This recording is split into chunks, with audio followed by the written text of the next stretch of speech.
लगभग 23,000 के आसपास पद खाली हैं। और फिर ग्रेड थर्ड से ग्रेड सेकंड के लिए डीपीसी होंगी।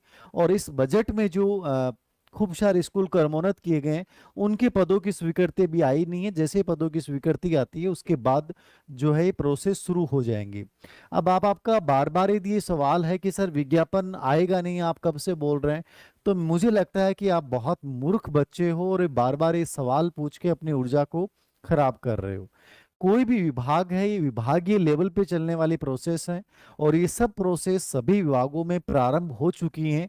किस विभाग में कौन सी भर्ती आएगी, आपके अचानक से आपके सामने विज्ञापन आएगा और आपको इस समय नहीं मिलेगा सोचने का कि मैं अब क्या करूं।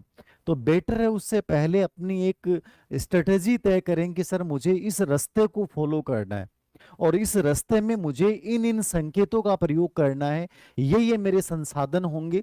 इन संसाधनों के साथ मुझे अभ्यास के लिए इन इन बुक्स की आवश्यकता पड़ेगी, इन इन गाइड की आवश्यकता पड़ेगी। मुझे कोचिंग करनी चाहिए कि नहीं करनी चाहिए।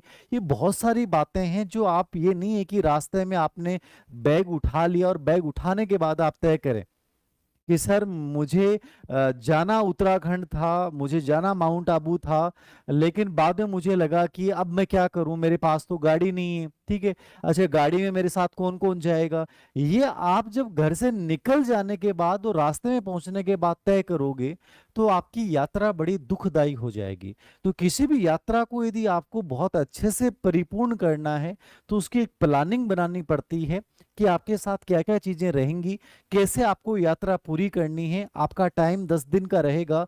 इस 10 दिन में, 15 दिन में, 20 दिन में, 6 महीने में, 1 साल में आपके साथी कौन कौन रहेंगे और किस प्रकार से आपको चीजों को कंप्लीट करना है, कहाँ से टिकट लेनी है और कहाँ आपको खाना खाना है, किस होटल में रुकना है, सब चीजें विथ प्लानिंग होता है।